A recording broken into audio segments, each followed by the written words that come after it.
Barrett Jones, I hope you're doing well. Welcome into the game here in T-Town. Ryan Fowler, how are you doing, man? I've been hearing a lot of rumors about you lately. Rumors? Oh no. Yeah. Oh no. I've heard rumors that you are once again panicking about the other line. Yes. I heard you were having mid-game panics against the Citadel. I was. Have I taught you nothing?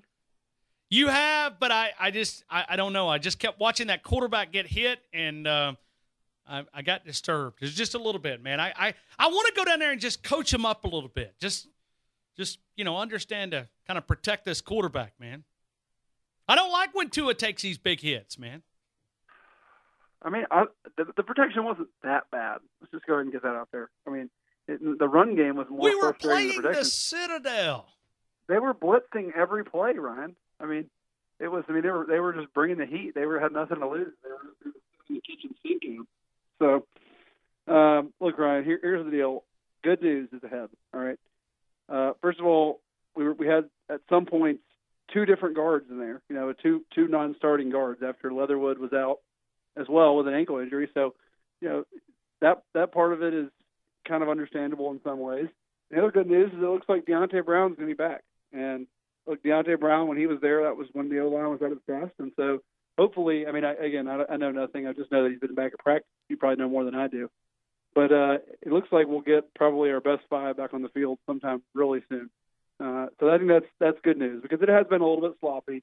The run game to me was the most frustrating thing, that they didn't run the ball very well against what was obviously a substandard opponent, and that was probably a little frustrating. But I don't think when I watched the tape, it wasn't quite as bad as a lot of people made it out to be. Okay. Hey, I trust your opinion. I mean, you're an expert on that offensive line. Barrett, I want you to just take just a minute. Jonah Williams is a finalist for the Outland Trophy. You won the Outland Trophy. I don't even know if you get a vote. And if you do, you're going to have to make a big decision. You got the Outland in Quinnen Williams, and you got the Outland finalist in Jonah Williams. We're going to take both of those guys, but I just want you to take a minute here and talk about what makes Jonah Williams such an effective offensive lineman. What do you see in this young man?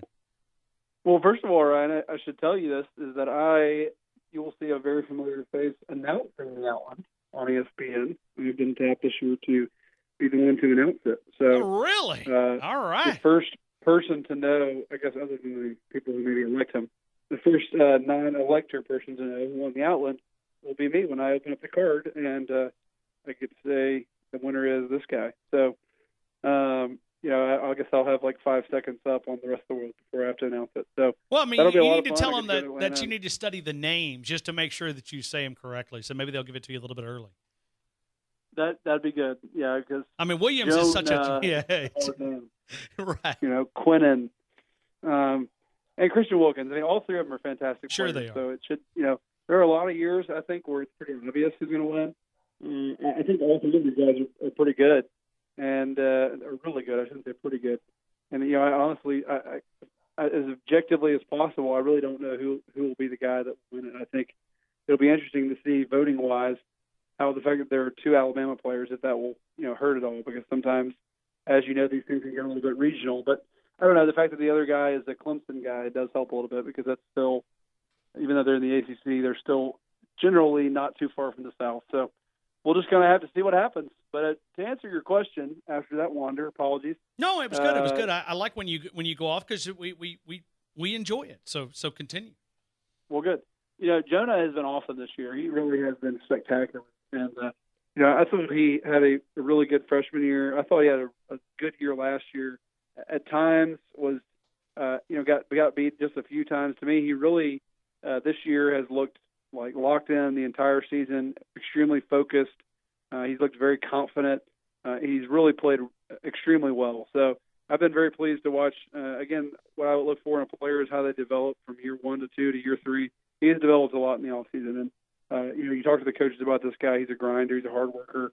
But I think, why is he so good is because, he's incredibly talented. I mean, other than the work part, other than, the character, other than that, all that, just from an objective standpoint, the guy is extremely athletic. He bends very well for a tackle, and really can bend and move well, and takes on the bull rush well, can really sit down, and has a great strength and power in his hips. And I think he's gotten better in the run game this year. He's been really explosive at times. So I really like his game. He's been a delight to watch. He's gotten far more technically sound this year. Again, it's just in the right spots. His sets look really good and crisp. He's moving his feet quickly. He's got a plan and a strategy every time he goes out there. He's really the total package of a player. You know, a guy who thinks, a guy who works hard and studies, and a guy who has physical talent. Well, and you flip side of that, and I feel like I'm going to ask you this every single week. We spend a lot of time talking about Quinnen Williams. Nick Saban has asked that same question, and he's always looking for different ways to describe him and the impact that he's made. Second time ever that this has happened in the Outland Trophy history. You got two guys from the same school. On the other side of the football, Quinnen Williams is also a finalist. Take a minute and talk about Quinnen Williams. Oh, yeah, Quinnen Williams is, I think in my he's probably gotten more press this year in a lot of ways because he has been so dominant at times. I mean, there's been some films this year that you turn him on, and he's just shown up about every play. I mean, it's pretty unbelievable how much he's shown up, and it's been awesome to watch. And I think the most apt thing I've heard about Quinnen all season is what Gary Danielson said that Jonah said about him. Is Jonah said apparently that he was like walking a 300-pound bar of soap. I like that a lot, and I think that is exactly what I see. I mean, the guy is the total package. A guy who is extremely fast and quick and explosive is hard to block. A guy who is extremely powerful can be hard to block. But when you combine an explosive player who also has power, who also uses his hands incredibly well, the way Quinnen uses his hands is just it's incredible. I mean, really, it's special. So I think that's just kind of he's the total package. He really does everything well, and he really doesn't have any spots where he's bad. He's good in the run game. He's good in the pass game. He's just constantly causing disruption. And I think it's too. I mean, one again random tangent note. It's interesting to watch how over the past few years, Coach Saban has really encouraged these guys to kind of wreak havoc in the backfield because the way offenses change, the old Alabama teams didn't really do that as much on purpose. They were more two-gap guys who would just get the line of scrimmage, use their hands, and make plays. And now you see a lot of guys who are almost more penetrators, guys who are trying to crease gaps and use their hands and get back there and make plays in the backfield. And I think it's just kind of the way offense has gone and the way defense has changed. Now it's just almost more valuable in some ways to create negative plays because offenses have gotten better, and just the way offense is played is different. And so the goal now is really turnovers and creating negative plays to put the offense off track, maybe versus the old days where you were kind of taught to stick the lineman and shut him off and make the tackle for a 1 or 2 yard gain. I've noticed that over the last few years that Coach David seems like he's kind of maybe not changed his total philosophy, but has more guys like Quinnen who are more apt to be in the backfield making plays for a loss. I think we got to give a little. Does that make sense at all, Ryan? Do you see that at all? What I'm talking about? I think Craig Kuligowski has increased some of that defensive line play too. I'm watching maybe a little different technique. I don't know what I'm watching, but I see a little something different in Craig Kuligowski, maybe a little bit. Do you see that, or maybe am I adding something to that? No, I think it's definitely true. I mean, I think he's doing a fantastic job with these guys. I mean, it's hard to argue, but I do think really the last 2 years has been fantastic. I think he has continued that tradition, has done a really nice job, and I've heard very positive things about him. So yes, I think he's definitely a big part of the equation. It's going to be the award season for Alabama. I mean, think about it. Dylan Moses, top linebacker on the Butkus finalists. Jerry Jeudy, one of 3 wide receivers on the Fred Blitnikoff top wide receiver. Jonah Williams and Quinnen, both Outland top interior linemen. Quinnen Williams also on the Bednarik best defensive player. Tua on the Davey O'Brien and the Maxwell, and certainly up for the Heisman Trophy. I mean, Bama's going to dominate this offseason, my friend, or this postseason award list. Well, we'll see. I've been seeing all the you retweeted it, the Joel Klatt retweet about how Kyler Murray was now leading the Heisman race. So we'll see if he takes home the Maxwell as well, according to Joel Klatt. So I don't know. We'll have to see. I thought that was funny a little bit, but I wonder too if in this award season if there will kind of be some Bama fatigue and people want other people to win, but. I don't know. It'll be interesting to see how it all plays out. I guess we shouldn't complain about it before it even happens, Ryan. We should let it at least happen first. I hear you, but we got to call these guys out when they're not right, and we're doing that all day today, talking about Tim Brando. I know I can count on you, Ryan. I know you won't leave no stone unturned when it comes to calling people out. Well, so I can appreciate you for that. And I'm a Heisman voter, man. So I gotta call it the way I see it, man. Well, I know. I think I know who your vote's going to be, Ryan. We'll see. Okay, I'm not allowed to reveal my vote, so yeah. I understand, and I know that you're going to watch the whole season, hopefully, before you. Oh, no doubt. Cast your vote. I will. I mean, I did last year. I went through and I tried to vote for the very best guy, and I will this year as well. Barrett, do you believe in revenge games? I believe in revenge games to the point where it can increase your focus level and your intensity in the week of practice. I think that's where a revenge game can really come in handy. It can help guys get really locked in what they're doing. I think once the game starts, I don't know how much I buy that. I just don't ever remember a game thinking like, man, I'm trying so much harder in this game. But I think there's something mentality-wise for a football team that when you have a great week of practice, when you're humming around, when you're focused and locked in, for whatever reason, you seem to play better. And so it seems to me that when you have a game that you're trying to take revenge on an opponent, it just kind of heightens the sense around the facility that whole week of focus and attention to detail. And I think that leads to better play. So I don't know if that makes sense. No, it makes perfect sense. I hear people all the time, like especially the things that get me are in like Super Bowls or World Series or even like Game 7 kind of scenarios. Like I hear people say like, man, Steph Curry like wanted it so much more than LeBron James, or vice versa. And I just don't believe that. I don't really think that I think they both probably want it a lot. They both probably want to win. Like I just think everyone, when you're on the court at that point or on the football field, like you're going to want to win when it actually gets going. I think it really comes down to like how committed were you and the preparation that led up to that, and how much of a drive did you have to give yourself the best possible chance to play. So I don't know if that makes sense, but that's I'm like a logical guy, and so the easy answer there would be just to say like, yeah, revenge games are real, but like that's what I've come up with of kind of why they actually do matter, sort of scientifically. Barrett, I'm curious because something tells me you understood the Iron Bowl rivalry a lot before you arrived here. Did it amplify? Did it go up? Did it increase maybe being a part of this rivalry game and how important it is to fans? And, everywhere you go, people want to know, how many times did you beat Auburn? I mean, it's that. I mean, did it increase for you being a part of it? Oh, Ryan, I don't think I really understood exactly what it was all about, to be honest with you. I probably thought I did. And I don't even think my first few years here I understood. I remember feeling a little bit confused in 2008. Everything was just like so emotional after Alabama finally beat Auburn. And I was like, man, it's a good win, but people are freaking out about this because I guess it's been 6 years. It was not really until 2010 when I don't want to talk about the game in detail because I've the frustrating memory, but when they came back and beat us at the very end there, and Cam came over to us and was laughing at us, that was the moment where I was like, okay, I get it. I get the deal. So he laughed at you guys? He was kind of pointing at us with his mouth covered, and he was doing Cam things. But that was probably when I realized that kind of what the rivalry really felt like, I guess, internally. Well, I can tell you what it felt like driving back last year from Lee County. I made my last trip to Lee County. I'm never going back. I'm not going back anymore. Sometimes you got to know a man's weakness, man, and I found mine in Lee County last year because I had to walk back through Toomer's Corner after that whipping they gave us, and I looked at a friend of mine, and I said, this will be my last trip here. I'm not coming back.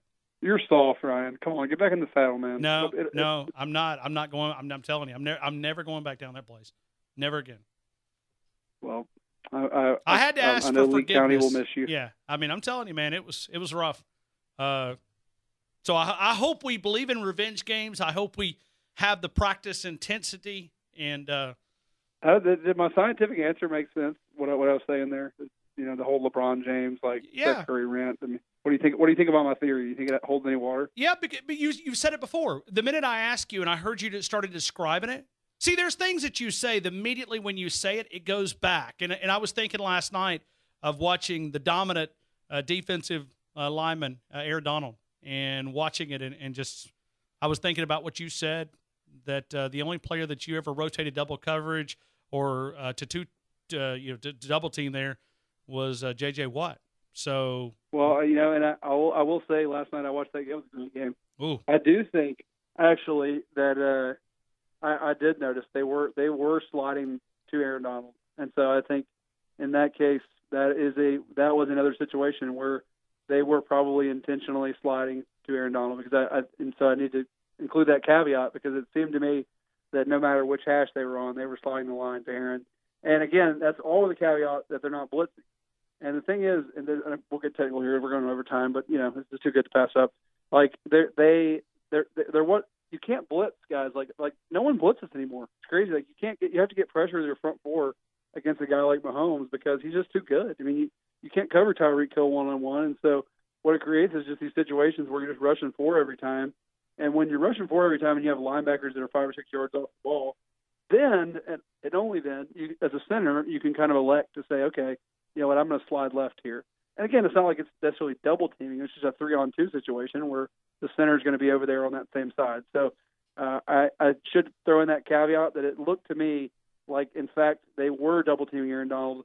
And for once, if the announcer said that, I think he would have been correct, because the center was, when he had no other blitzers or no one else coming and everything else was equal, he did look to me like he was selecting Aaron Donald's side. Does that make sense at all? Yeah, no, it does. It does. I mean, you're like the offensive line professor, and I'm just taking notes. I'm just taking notes for future. But I mean, you got to think Aaron Donald's a freak. I mean, so Aaron Donald's the best defensive player in the league. So I mean, again, it hardly ever, and certainly, same thing applies. It never happens on a run play. So anytime somebody says they put two guys on that guy on a run play, they're wrong. I've never heard of a case where you can't afford to double team a guy forever on a run play. You got to eventually come up to a linebacker if you want the play to be successful. So anyway, that's the end of my rant, Ryan.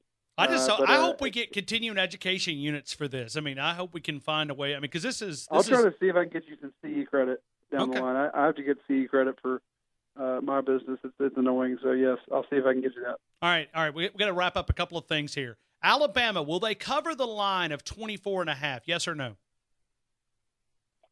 Oh man, I didn't know that was the line. That's a big line for Alabama and Auburn. Golly, that's big. Gosh, if you had said 20, I would have said yes. I'm gonna go no. That's a lot. All right. 24.5 is a lot of points. Yes, it is. That's a good defense. Yes, it is. 36 in the country, believe it or not. Ranked. I think they're better than that. They look to me like they get frustrated at the offense sometimes. That's just telling you they get some talent, especially on that D line. That's a good D line. All right, ham or turkey, Barrett Jones? Oh my gosh, not even close. Ham for sure. Okay. Unless we're talking dark meat, white meat turkey is the most average tasting meat, and I love the meats like Arby's. I love the meat. I know they have the meat. I just think white, it just gets so dry, and I like the dark meat turkey fine, but ham in general just delivers a much more consistent product. Man, that may be the best thing you've ever said on this show.